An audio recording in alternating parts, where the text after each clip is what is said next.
O Livro dos Espíritos, de Allan Kardec. Filosofia Espiritualista, o Livro dos Espíritos, Princípios da Doutrina Espírita, sobre a imortalidade da alma, a natureza dos espíritos e suas relações com os homens, as leis morais, a vida presente, a vida futura e o porvir da humanidade, segundo os ensinos dados por espíritos superiores, com concurso de diversos médiuns recebidos e coordenados por Allan Kardec. E Kardec recebia inúmeras cartas de várias partes do mundo com mensagens ou com perguntas. E em cima dessas perguntas e dessas mensagens, ele foi elaborando toda a sua estrutura de trabalho.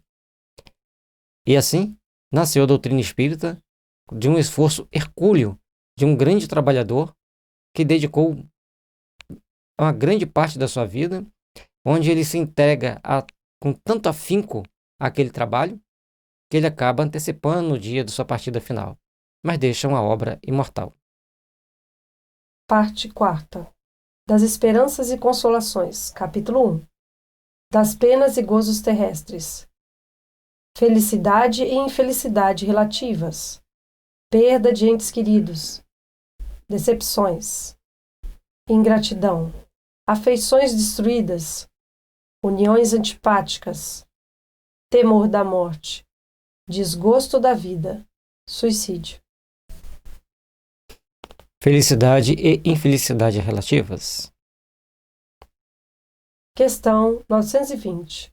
Pode o homem gozar de completa felicidade na Terra? Não, por isso que a vida lhe foi dada como prova ou expiação. Dele, porém, depende a suavização de seus males e o ser tão feliz quanto possível na Terra. A questão da felicidade na Terra é um estado íntimo. O continente mais feliz da Terra é o continente africano. Estão sempre rindo, tudo para eles é festa, dança. Eles não se conectam com determinadas necessidades que o resto do planeta se conecta. E, com isso, eles vivem aquele momento. E, logicamente, são muito assistidos espiritualmente. Eles procuram contemplar muito mais o lado espiritual. E assim, em vários locais do mundo, existem pessoas cultivando essa felicidade espiritual, essa felicidade íntima. Assim também como tem aqueles que colocam suas felicidades em posses materiais, ao desencarnar, ficam presos àquele conceito, àquela ideia, àquela situação. Por isso, ele coloca, nós estamos numa prova ou numa expiação, mas a nossa condição íntima é que vai suavizar ou vai complicar a nossa pena. Questão 921. Concebe-se que o homem será feliz na Terra quando a humanidade estiver transformada, mas enquanto isso se não verifica, poderá conseguir uma felicidade relativa? O homem é quase sempre o obreiro de sua própria infelicidade. Praticando a lei de Deus, a muitos males se forrará e proporcionará a si mesmo felicidade tão grande quanto comporte a sua existência grosseira. Quanto menos errarmos, como mais procurarmos agir segundo as leis divinas, mais trabalharemos intimamente para nos fortalecer. Mais trabalharemos intimamente para construir o nosso mundo íntimo com mais segurança, com mais felicidade para um amanhã.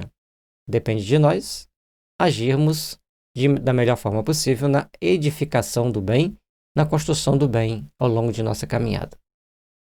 Aquele que se acha bem compenetrado do seu destino futuro não vê a vida corporal mais do que uma estação temporária, uma como parada momentânea em péssima hospedaria.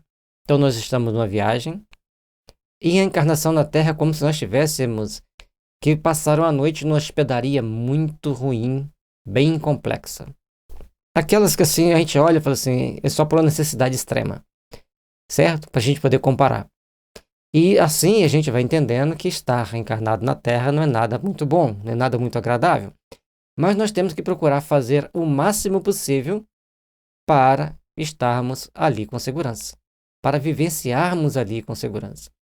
Por isso, as nossas responsabilidades em cada encarnação vão sendo gradativamente aumentadas à medida que vamos nos iluminando, vamos conhecendo o Evangelho, vamos nos aperfeiçoando.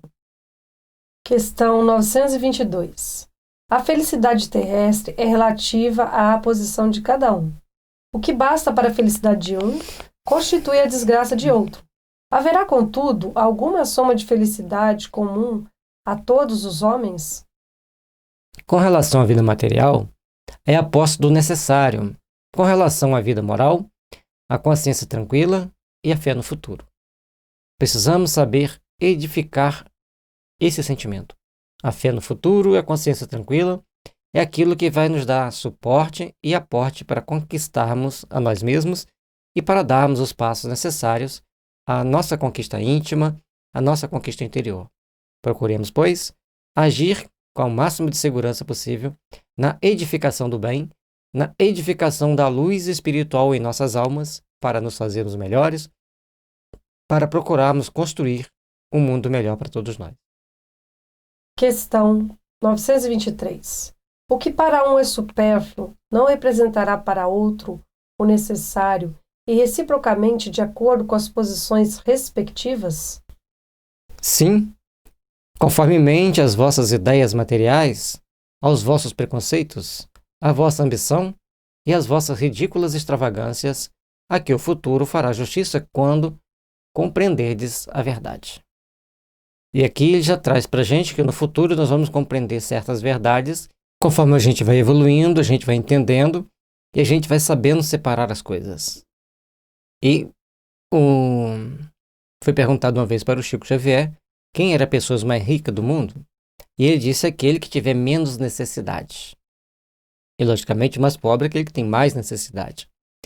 E o mais pobre nem sempre é aquele que menos tem, mas aquele mais necessitado de satisfazer certos desejos. E, às vezes, do ponto de vista de é uma coisa ridícula, mas para ele é de grande importância. Então, quando a gente vê alguém querendo ostentar alguma coisa material, ele está criando sofrimento nesta vida e para o futuro, porque ele não soube se educar, não soube se conter dentro daquilo que ele pode ter. Não há dúvida de que aquele que tinha 50 mil libras de renda, vendo-se reduzido a só ter 10 mil, se considera muito desgraçado, por não mais poder fazer a mesma figura. Conservar o que chama a sua posição, ter cavalos, lacaios, satisfazer todas as suas paixões, etc. Então, a pessoa tem para satisfazer certas paixões, ter uma ostentação. Eu passo que os outros, os lacaios deles, os empregados, com 10 mil libras, eles estariam muito felizes. Acredita que lhe falta o necessário, mas, francamente, achas que seja digno de lástima quando do seu lado muitos há, morrendo de fome e frio, sem um abrigo onde repousam a cabeça? O homem criterioso, a fim de ser feliz, olha sempre para baixo e não para cima, a não ser para elevar sua alma ao infinito. Aí ele pede que a gente olhe a questão 715. Mas vejamos. Ficarmos reclamando que não temos tanto quanto gostaríamos, e ao nosso lado tem alguém que não tem nada e isso não nos comove? Aí se você olhar para baixo e falar, mas eu queria ajudar e não tenho como ajudar. Você já pensou construtivamente.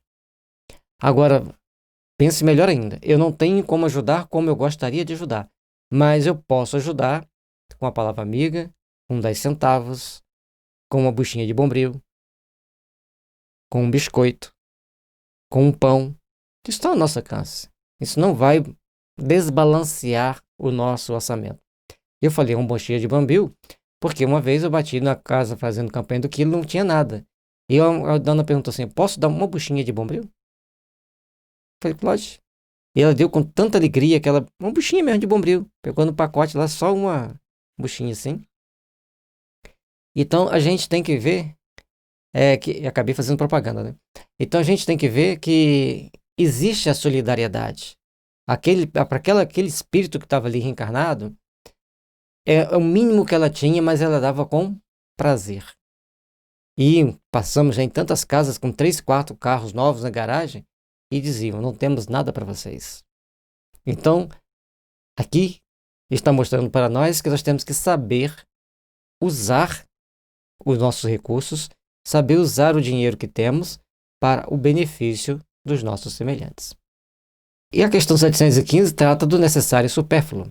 E ela nos diz: como pode o homem conhecer o limite do necessário?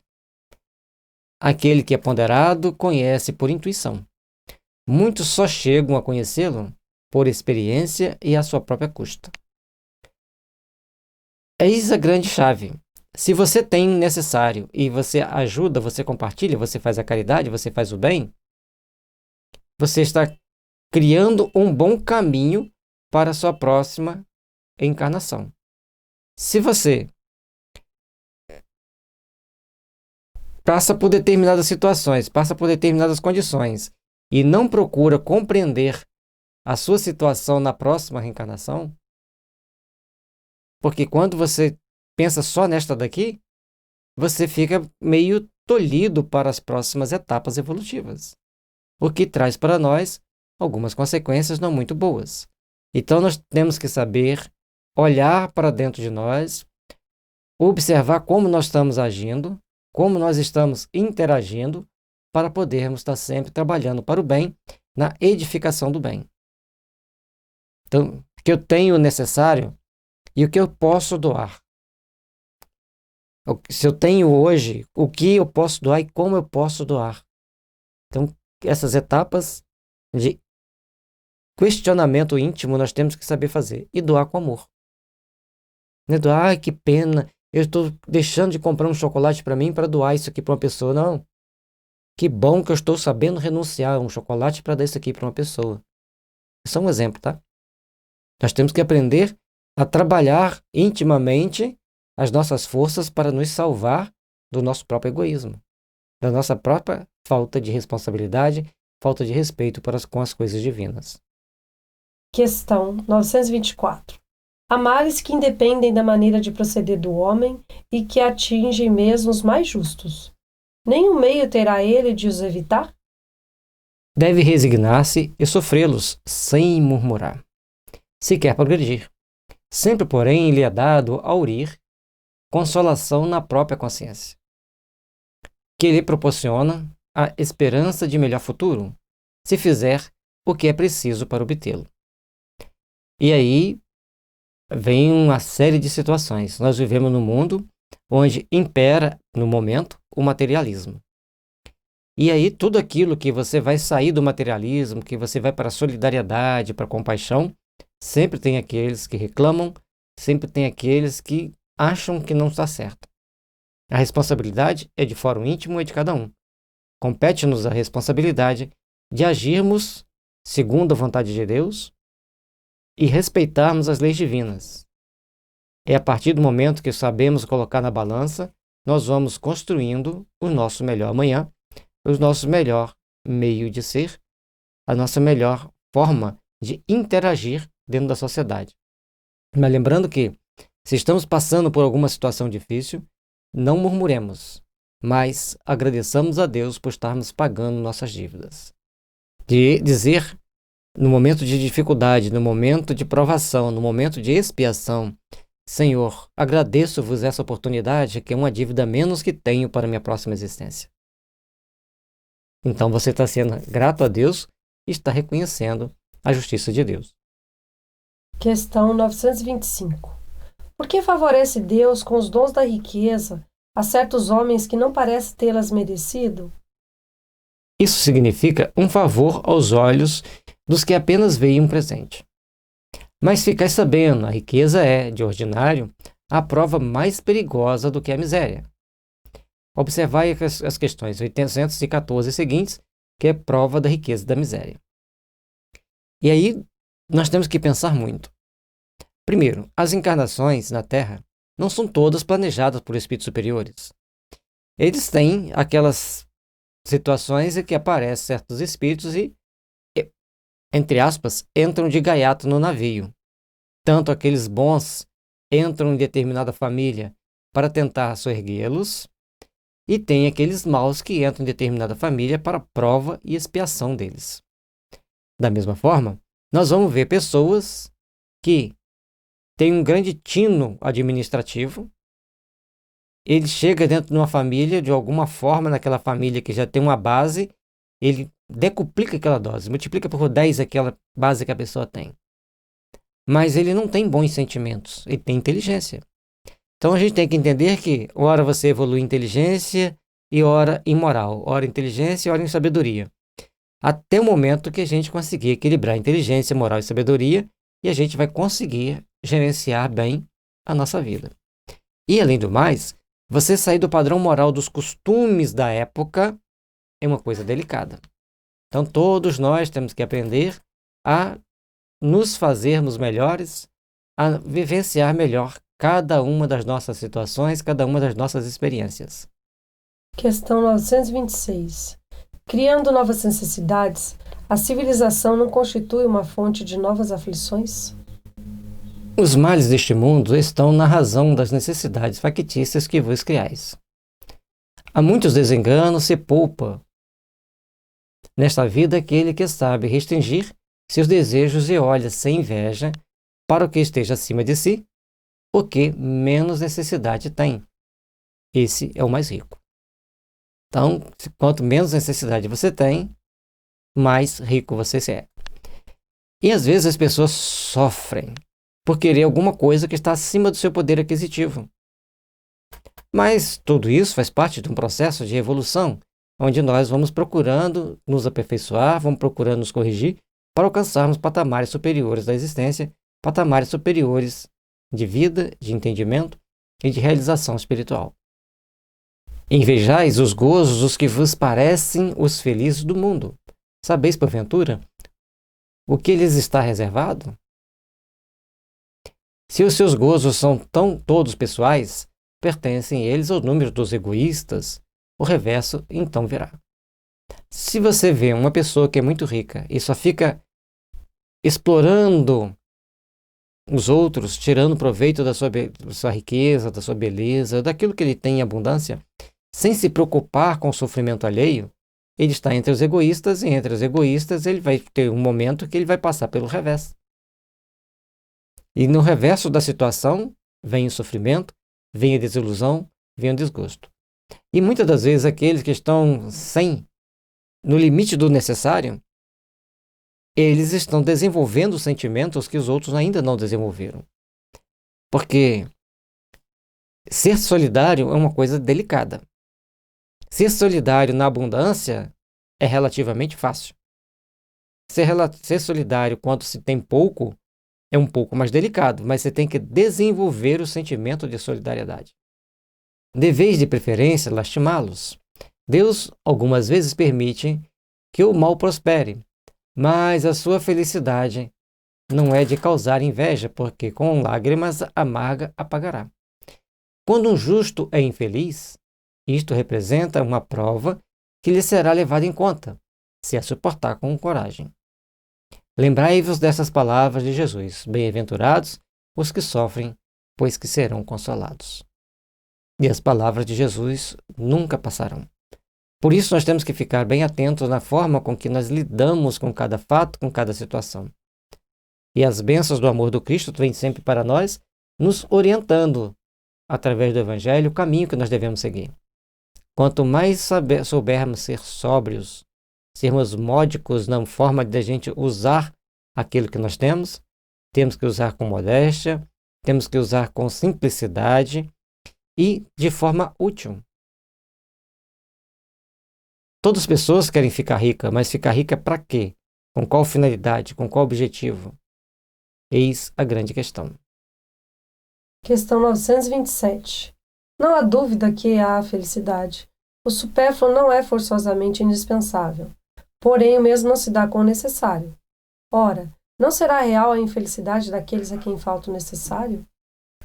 Verdadeiramente infeliz o homem só o é quando sofre a falta do necessário, a vida e a saúde do corpo. Todavia pode acontecer que essa privação seja de sua culpa. Então, só tem que se queixar de si mesmo. Se for ocasionada por outrem, a responsabilidade recairá sobre aquele que lhe houver dado causa. Então, a felicidade e a infelicidade é uma questão íntima, mas nós sabemos também que podemos criar uma infelicidade para o outro, um sofrimento para o outro. E por isso nós temos que saber lidar com cada uma dessas situações. A forma com que agimos, com que interagimos, com que procuramos construir O nosso amanhã pode ser mais feliz ou menos feliz. Depende de nós, depende da forma com que agimos, depende da forma com que vamos lidar com cada uma das situações. Por isso, prestemos bem atenção em como estamos lidando com cada fato e como estamos agindo dentro da nossa comunidade, dentro da nossa sociedade, para estarmos construindo um amanhã melhor, um amanhã de luz. Se você está privado de determinados bens materiais, se você está sem determinadas posses em mãos, tem um motivo. Se você tem muitas posses em mãos, se você está tendo mais do que o outro, também tem um motivo. Ambas as situações têm que imperar a solidariedade e a compaixão do ponto de vista crístico, do ponto de vista que Jesus ensinou para nós. Questão 928. Evidentemente, por meio da especialidade das aptidões naturais, Deus indica a nossa vocação neste mundo. Muitos dos nossos males não advirão de não seguirmos essa vocação? Assim é de fato, e muitas vezes são os pais que, por orgulho ou avareza, desviam seus filhos da senda que a natureza lhes traçou, comprometendo-lhes a felicidade. Por efeito desse desvio, responderão por ele. E aqui já complicou mais a situação das pessoas. Porque se a gente vê determinados jovens tomando certas atitudes, a responsabilidade é dos pais. Aí o pai fala, mas eu ofereci de tudo. Ofereceu o evangelho? Ofereceu o bom senso? Ou falou assim, aproveite o mundo porque o mundo é para ser aproveitado. Então a forma com que nós educamos os nossos jovens é muito séria. E é de uma grande responsabilidade nossa educá-los de forma a que eles possam crescer e se aprimorar dentro das leis das boas ações, dentro das leis das condições de saber construir um amanhã de paz, de luz para todos nós. E oferecer de tudo é algo muito complicado, porque se você não ensina seus filhos a valorizar as pequenas coisas, a saber que tudo tem um preço, que é difícil, que é a custa do trabalho, se você não ensina a eles o valor das coisas e mostra para eles que tudo é fácil e que você se sacrifica para dar as coisas para ele, ele vai estar sempre esperando que o mundo faça isso. Ele não vai aprender a valorizar aquelas pessoas que estão à sua volta, porque tudo vem muito fácil. E muitas das vezes eles vão cair no crime exatamente porque tem que tomar do outro. Letra A. Acharias então justo que o filho de um homem altamente colocado na sociedade fabricasse tamancos, por exemplo, desde que para isso tivesse aptidão? Cumpre não cair no absurdo, nem exagerar coisa alguma. A civilização tem suas exigências. Por que deveria de fabricar tamancos o filho de um homem altamente colocado, como dizes, se pode fazer outra coisa? Poderá sempre tornar-se útil na medida de suas faculdades, desde que não as aplique às avessas. Assim, por exemplo, em vez de mau advogado, talvez fosse um bom mecânico, etc. Então, sempre tem uma condição para que você haja e trabalhe na construção e na edificação do seu bem íntimo, do seu próprio crescimento espiritual. E hoje, a questão de fabricar tamancos que ele coloca ali, porque na época deveria ser uma profissão assim que poucos queriam, hoje ter uma fábrica de sapatos significa ter bastante dinheiro. Então, o mundo se diversificou muito. O mundo criou muitas condições de que você possa ter condições de gerenciar a sua vida com segurança, dentro daquilo que você estudou, dentro daquilo que você sabe. É necessário começarmos a pensar e agir e trabalhar para realmente fazermos o melhor. No afastarem-se os homens da sua esfera intelectual, reside indubitavelmente uma das mais frequentes causas de decepção. A inaptidão para a carreira abraçada constitui fonte inesgotável de reveses. Depois, o amor próprio, sobrevindo a tudo isso, impede que o que fracassou recorra a uma profissão mais humilde. Ele mostra o suicídio como remédio para escapar ao que seria a figura humilhação. Se uma educação moral houvesse colocado acima dos tolos preconceitos do orgulho, jamais se teria deixado apanhar desprevenido. Então, para que a gente construa um mundo melhor, para que a gente construa uma condição de vida mais estável, nós precisamos colocar em prática a lei da humildade, o respeito por nós mesmos, o respeito pela vida. E precisamos, então, aprender a caminhar passo a passo para construirmos um mundo melhor. Cada um de nós precisa saber vivenciar a etapa evolutiva, as experiências necessárias para conquistarmos consciência e para evitarmos cairmos em novas tentações em próximas reencarnações. Cada um tem o compromisso e a responsabilidade de fazer o melhor possível, de edificar as luzes em seu coração. Questão 929. Pessoas há que, baldas de todos os recursos, embora no seu derredor reine a abundância, só têm diante de si a perspectiva da morte. Que partido devem tomar? Devem deixar-se morrer de fome? Nunca ninguém deve ter a ideia de deixar-se morrer de fome. O homem acharia sempre meio de se alimentar se o orgulho não se colocasse entre a necessidade e o trabalho. Costuma-se dizer, não há ofício desprezível. O seu estado não é o que desonra o homem. Isto, porém, cada um diz para os outros e não para si. Saber lidar com as situações adversas.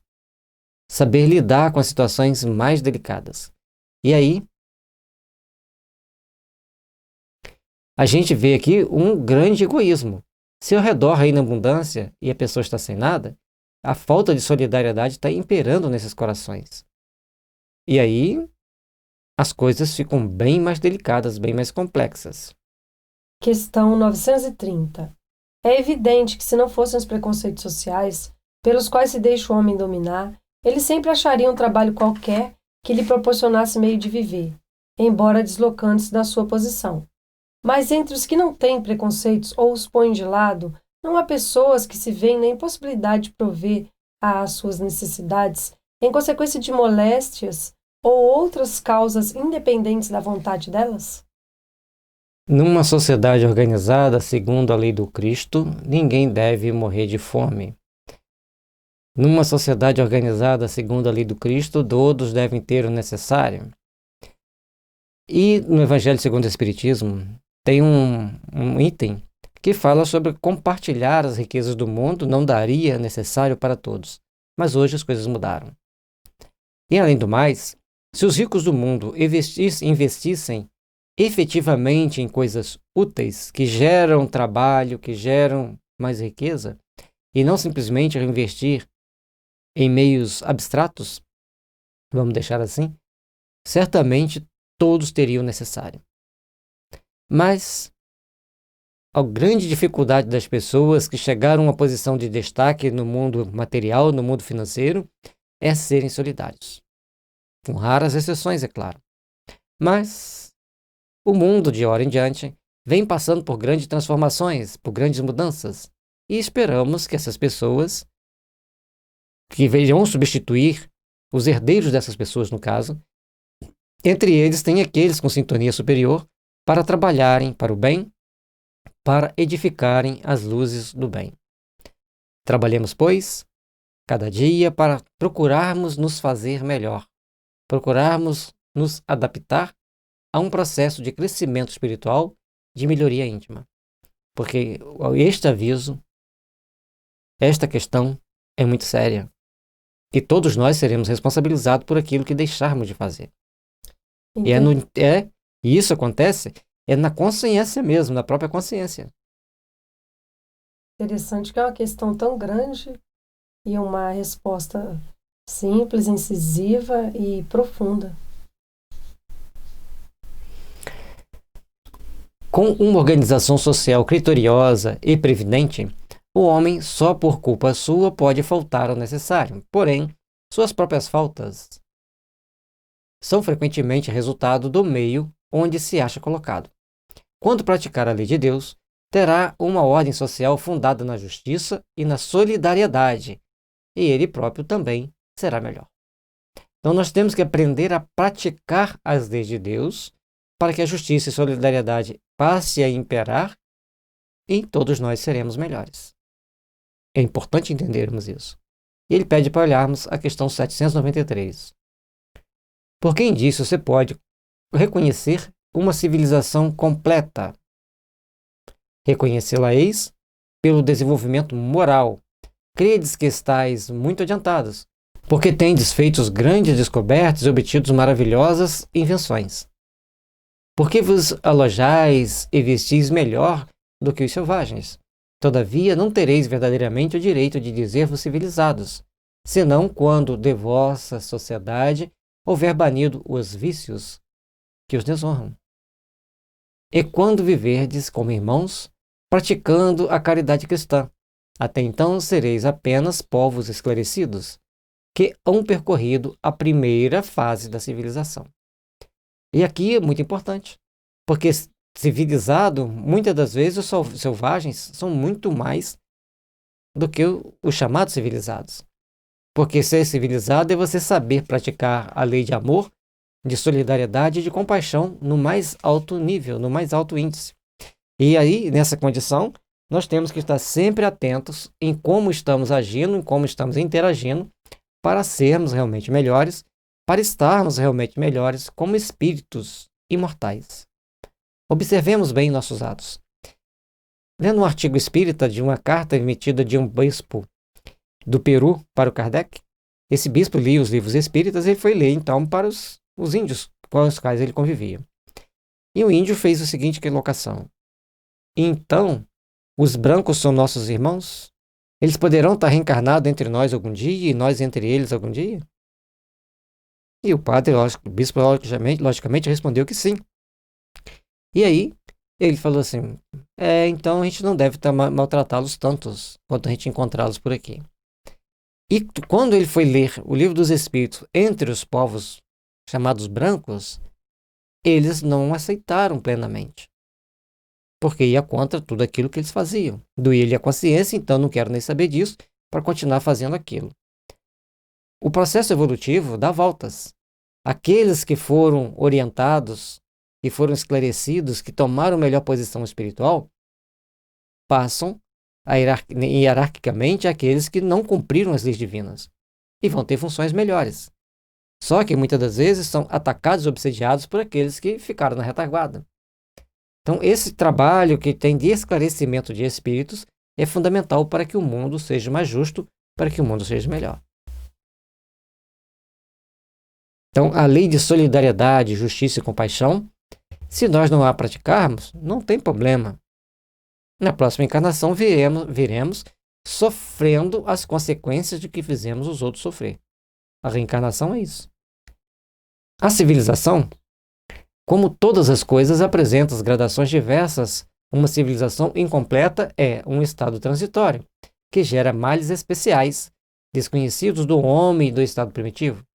Nem por isso, entretanto, constitui menos um progresso natural necessário, que traz consigo o remédio para o mal que causa. À medida que a civilização se aperfeiçoa, faz cessar alguns dos males que gerou, males que desaparecerão todos com o progresso moral.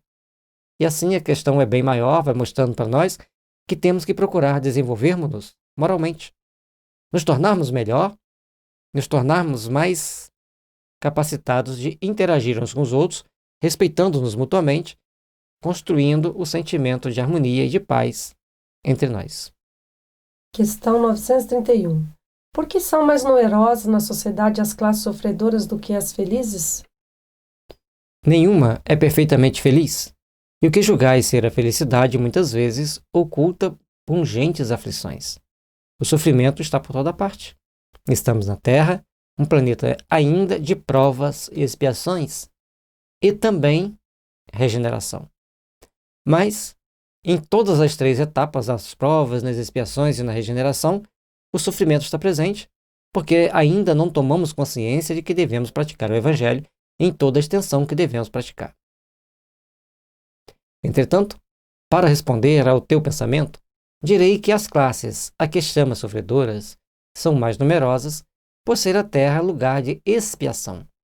Quando a houver transformado em morada do bem e de espíritos bons, o homem deixará de ser infeliz aí e ela lhe será o paraíso terrestre, a Terra Prometida.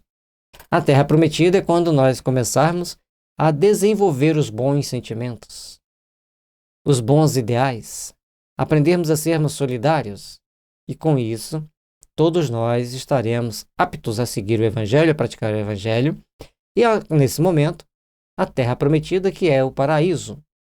E até mesmo tecnologicamente, tudo vai crescendo gradativamente, tudo vai se adaptando, vai se adequando às novas necessidades, às novas realidades. Por isso, temos que ficar bem atentos em como nós estamos lidando com cada um dos fatos, cada um dos fatores, para sermos efetivamente melhores hoje do que já fomos ontem, e amanhã sermos melhores do que hoje. Porque a Terra, para ser transformada, precisa de que todos aqui presentes no globo também se transformem. Questão 932. Por que no mundo tão a miúde a influência dos maus sobrepuja a dos bons? Por fraqueza destes. Os maus são intrigantes e audaciosos, os bons são tímidos. Quando estes o quiserem, preponderarão. E aí, num dado momento, o bem vai preponderar porque os bons vão se impor como maioria. Fiquemos atentos nos decorrer dos fatos do mundo para que, num dado momento, as coisas se transformem e nós possamos, então, caminhar com segurança, com responsabilidade e, principalmente, com amor uns pelos outros.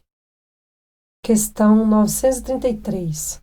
Assim como quase sempre é o homem o causador de seus sofrimentos materiais, também o será de seus sofrimentos morais? Mais ainda, porque os sofrimentos materiais, algumas vezes, independem da vontade, mas o orgulho ferido, a ambição frustrada, a ansiedade da avareza, a inveja, o ciúme, todas as paixões, numa palavra, são torturas da alma. E essas torturas da alma nós temos que entender que existem certos tratamentos. Porque à medida que nós temos predominância de determinados miasmas em nossa estrutura psíquica, nós vamos nos adoecendo.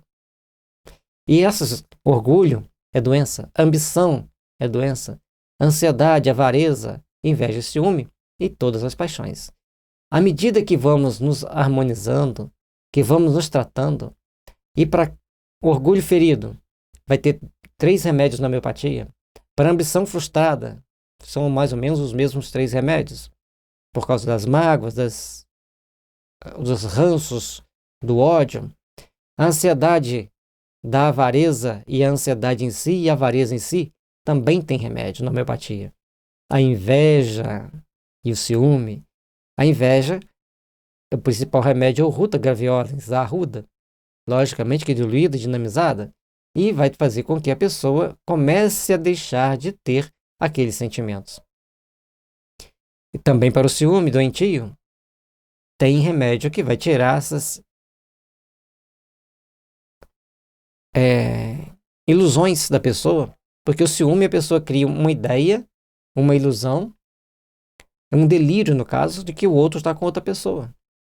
E o remédio tratando o delírio, a pessoa vai ter mais bom senso, vai saber como agir. Mas temos que entender também que muitas das vezes o ciúme surge porque a pessoa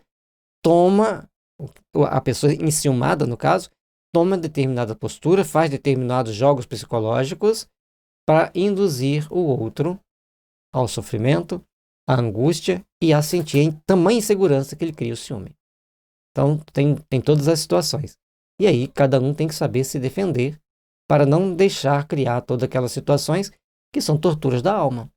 Então, aqui, além de estudar o Evangelho para você tomar consciência, que é importantíssimo, ainda temos os tratamentos com homeopatia com os florais que vão nos ajudar a equilibrar esses sentimentos. A inveja e o ciúme, felizes os que desconhecem esses 2 vermes roedores. Para aquele que a inveja e o ciúme atacam, não há calma, nem repouso possíveis. À sua frente, como fantasmas que lhes não dão tréguas e o perseguem até durante o sono, se levantam os objetos de sua cobiça, do seu ódio, do seu despeito. Então, se pessoas que têm ciúme e têm inveja, até durante o sono, ele vai passar por essas dificuldades, vai passar por essas situações. E nós temos que procurar entender que muitas das vezes esses sentimentos são acompanhados da influência de espíritos. Aliás, muitos não, todos esses sentimentos são acompanhados da influência de espíritos. A leitura do Evangelho, a oração, a autoavaliação constante vai fazer com que a gente se aperfeiçoe e com que a gente cresça. Mas, quando se toma homeopatia, como ela expande o nosso perispírito, a gente também trata esses espíritos que nos perseguem e que nos atacam. O invejoso e o ciumento vivem ardendo em contínua febre. Será essa uma situação desejável? E não compreendeis que, com as suas paixões, o homem cria para si mesmo suplícios voluntários, tornando-se-lhe a terra verdadeiro inferno? Então nós temos que compreender que a inveja e o ciúme são doenças da alma que precisam ser corrigidas e tratadas para sermos mais felizes, para vivermos de forma mais equilibrada aqui na Terra.